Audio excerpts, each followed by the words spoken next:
Marilah teman-teman semua, sebelum kita mulai pelajaran hari ini, marilah kita berdoa. Berdoa dimulai. Berdoa selesai. Ibu sekarang akan mengabsen kehadiran kalian. Apakah ada teman kalian yang tidak masuk? Juriati. Juriati hadir ya. Untuk lebih bersemangat pembelajaran kita hari ini, silahkan coba berdiri semuanya. Nah, marilah sama-sama kita menyanyikan salah satu lagu wajib nasional, Satu Nusa Satu Bangsa. Hafal semuanya kan? Hafal, Bu. Nah, mari kita mulai lagunya. 1, 2, 3. Satu Nusa, satu bangsa, satu bahasa kita.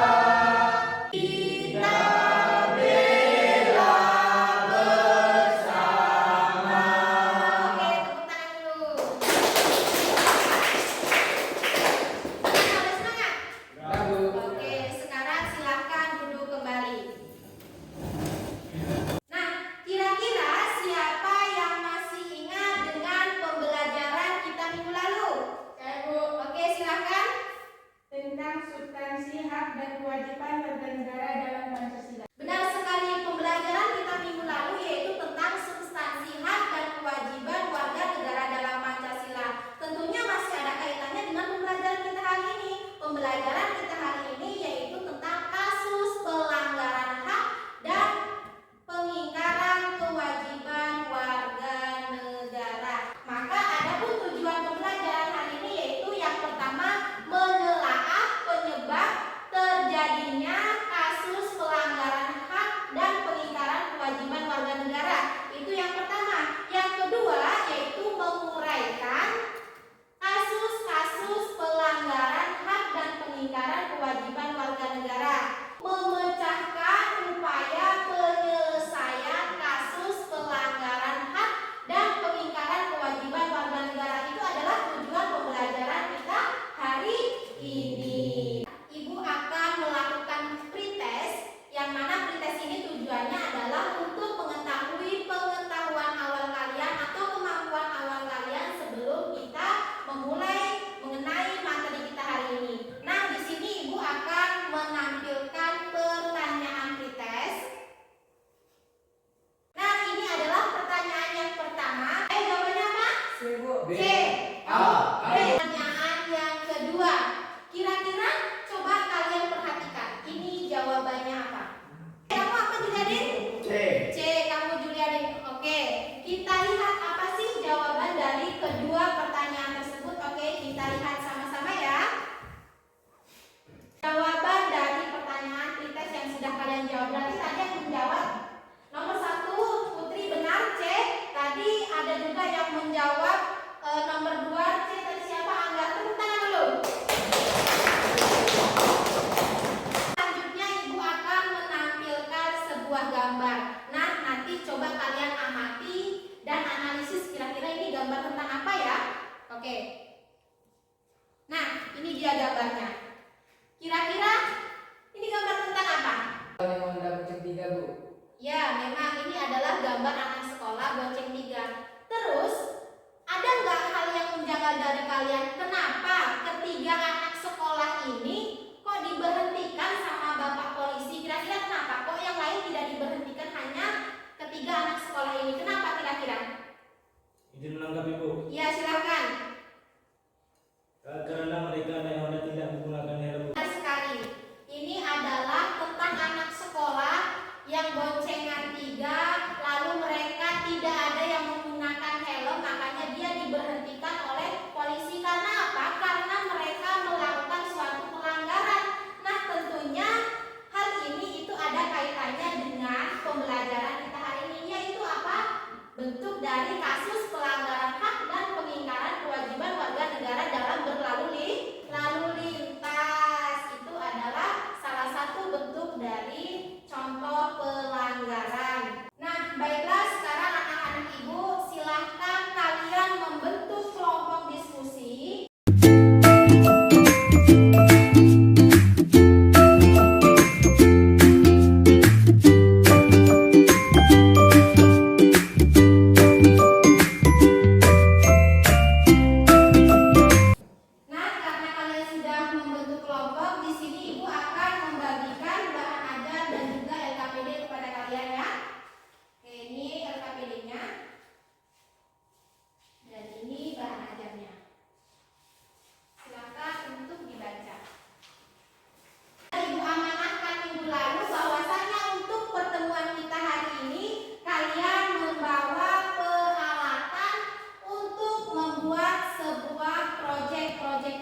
korupsi yang terjadi di Indonesia. 2. Kasus rakyat Indonesia yang enggan bayar pajak. Pajak alternatifnya: 1. Memberikan sanksi denda bagi warga yang telat bayar pajak. 2. Meningkatkan sistem kepatuhan pajak. Undang-Undang Nomor 30 Tahun 2002 tentang Komisi Pemberantasan Korupsi dalam hal ini harus ditegakkan secara tegas dan tidak boleh adanya kecurangan dalam penegakan kasus korupsi. 2. Pemerintah mengeluarkan kebijakan melalui peraturan tentang pajak Undang-Undang Nomor 28 Tahun 2007 bahwa pajak merupakan kontribusi wajib bagi setiap warga negara yang sifatnya memaksa. Sosialisasi mengenai gerakan anti korupsi di kalangan masyarakat dan sekolah-sekolah. Tingkatan pegawai negara agar mereka berkecukupan dan bersejahtera dan tidak berniat korupsi. Melakukan sosialisasi kepada masyarakat akan pentingnya kesadaran membayar pajak, bahwa dengan adanya pajak dapat menunjang fasilitas negara demi kemakmuran rakyat. Demikian adalah presentasi dari kelompok 1. Silakan dari kelompok lain untuk menanggapi mengenai presentasi dari kelompok 1. Saya, Bu. Siapa yang bertanggung jawab dalam menangani kasus pelanggaran hak dan pengingkaran kewajiban warga negara? Baik, saya akan menjawab. Yang bertanggung jawab adalah semua pihak dalam negara, baik itu pemerintahan negara, organisasi masyarakat, aparat penegak hukum, dan seluruh rakyat Indonesia. Bagaimana dengan jawabannya? Udah cukup? Cukup. Oke, tepuk tangan dulu. Nah, selanjutnya apakah ada pertanyaan lagi dari kelompok lain? Silakan, siapa? Saya, Bu. Kenapa sebelum melaksanakan rencana aksi untuk solusi permasalahan kasus pelanggaran hak diperlukan kebijakan pemerintah terlebih dahulu? Enggak, silakan dari kelompok yang presentasi untuk menanggapinya. Silakan, siapa yang menanggapi? Ya, Bu. Oke, silakan Juliati. Baik, saya akan menjawab. Karena negara Indonesia adalah negara berdasarkan atas hukum, jadi hal permasalahan apapun harus disesuaikan oleh kebijakan pemerintah yang mengacu pada peraturan yang berlaku. Nah, demikian adalah presentasi dari kelompok 1. Luar biasa sekali ya. Baik itu tanggapan ataupun jawaban yang diberikan oleh kelompok 1 sangat kritis dan luar biasa sekali. Tepuk tangan dulu untuk presentasi kelompok 1. Nah, sekarang silahkan kelompok 1 kembali ke kursinya masing-masing. Silahkan. Ya, jadi benar sekali ya apa yang sudah disampaikan oleh teman-teman kalian. Siapa sih yang bertanggung jawab dalam penyelesaian kasus pelanggaran hak dan pengingkaran kewajiban ini? Semua itu adalah tanggung jawab kita sebagai warga negara. Jadi bukan hanya tanggung jawab segelintir orang saja. Supaya apa? Supaya hal tersebut mudah untuk terselesaikan. Kedua, tadi ada yang ditanyakan mengapa sih sebelum melakukan aksi dari solusi itu diperlukan suatu kebijakan dari pemerintah. Karena negara kita itu adalah negara hukum. Kalau negara hukum itu berarti segala kebijakan itu harus berlandaskan atas hukum. Supaya apa? Supaya itu punya punya pedoman, supaya tindakan tersebut pun mudah untuk terselesaikan, sehingga kehidupan kita dalam berbangsa dan bernegara akan terasa damai, sentosa, dan nyaman. Nah, itu penguatan dari pertanyaan dan juga jawaban yang sudah kalian ajukan dalam presentasi ini. Sudah paham? Nah, sekarang silahkan kalian kembali ke posisi semula.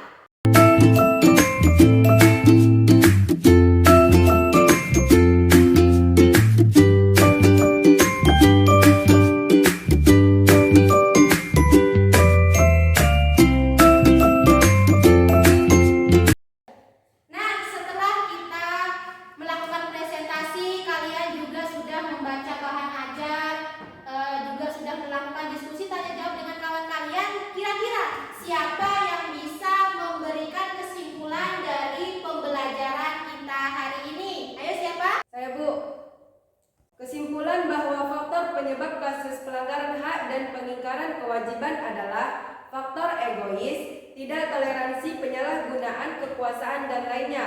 Contoh kasus, pelanggaran lalu lintas, kasus pajak, dan untuk mengatasi masalah itu adalah tanggung jawab semua warga negara. Ya, benar sekali apa yang disampaikan oleh teman kalian Juriati, bahwa kasus pelanggaran hak dan pengingkaran kewajiban itu disebabkan oleh beberapa faktor. Yang pertama itu adalah karena adanya faktor egois yang hanya mementingkan diri sendiri. Yang kedua, tidak adanya toleransi. Yang ketiga itu adanya penyalahgunaan kekuasaan dan juga penegakan hukum yang tidak transparan. Itu adalah faktor penyebab dari kasus pelanggaran hak dan pengingkaran kewajiban warga negara. Kasus dari pelanggaran hak itu seperti mengambil hak orang lain, seperti apa? Seperti mencuri, melakukan pembunuhan, dan melarang orang lain untuk mengeluarkan pendapatnya. Nah, selanjutnya untuk kasus dari pengingkaran kewajiban seperti apa? Contohnya, kalian sebagai warga negara itu diwajibkan untuk membayar pajak. Ketika kalian tidak membayar pajak, kalian berarti sudah melakukan pengingkaran kewajiban membayar pajak sebagai warga negara. Nah, bagaimana upaya kita dalam menangani kasus tersebut? Yang pertama, dengan melakukan peningkatan pemenuhan kebutuhan hak dan kewajiban, itu yang pertama. Dan yang kedua itu kita mengoptimalkan dari peran lembaga-lembaga penegak hukum. Nah, selanjutnya juga bisa dilakukan melalui sosialisasi, contohnya sosialisasi anti korupsi baik dalam kalangan masyarakat ataupun sekolah-sekolah. Itulah kesimpulan pembelajaran kita hari ini. Semuanya paham? Paham, Bu. Oke, kalau sudah paham. Nah, selanjutnya untuk mengetahui kemampuan kalian setelah mempelajari materi hari ini, Ibu akan melakukan post test. Ibu di sini akan memberikan soal kepada kalian semua. Silakan sekarang buku yang berkaitan dengan pembelajaran hari ini silakan disimpan, tidak ada yang ada di meja. Sekarang semuanya disimpan di laci.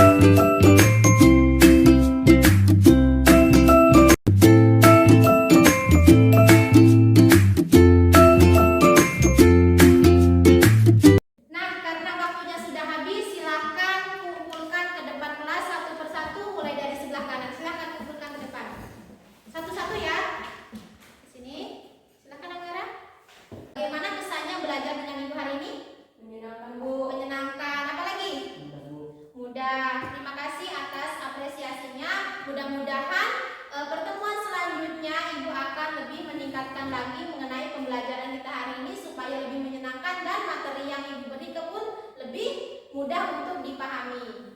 Bahwasanya dalam belajar itu tidak ada yang salah, tetapi yang menjadi kesalahan dan sesuatu yang fatal itu adalah di mana kalian tidak mau mencoba untuk belajar. Karena untuk mencapai kesuksesan itu tidak mudah, perlu yang namanya perjuangan, kerja keras, ketekunan, dan juga jangan pernah menyerah dengan yang namanya keadaan.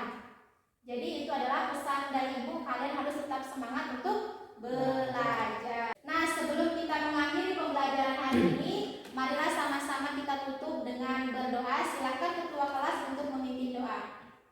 Sebelum kita mengakhiri mata pelajaran hari ini, marilah kita berdoa menurut agama kita. Berdoa dimulai. Berdoa selesai. Alhamdulillah. Jadi apabila ada kesalahan Ibu dalam menyampaikan materi ataupun tingkah laku Ibu minta maaf ya. Ya, Bu. Ibu akhiri. Billahi taufiq wal hidayah. Assalamualaikum warahmatullahi wabarakatuh. Waalaikumsalam warahmatullahi wabarakatuh.